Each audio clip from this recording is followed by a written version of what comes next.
ইয়েমেনে তীব্র গ্যাস সংকটে দুর্ভোগে পড়েছেন সাধারণ মানুষ। গৃহস্থালী থেকে শুরু করে বাস, ট্যাক্সি ও প্রাইভেট কার সবখানেই এর প্রভাব পড়েছে।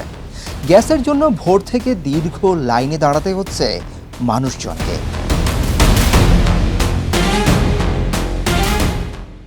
দক্ষিণাঞ্চলীয় শহর এডেনের বিভিন্ন গ্যাস স্টেশনের সামনে দেখা গেছে মানুষের লম্বা লাইন। রাস্তার পাশে রাখা হয়েছে গ্যাসের সিলিন্ডার।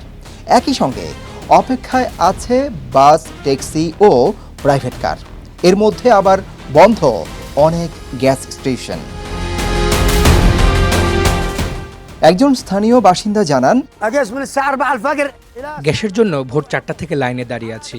একের পর এক সরকার আসছে, আবার চলেও যাচ্ছে, কিন্তু আমাদের জীবন মানে কোনো পরিবর্তন হচ্ছে না।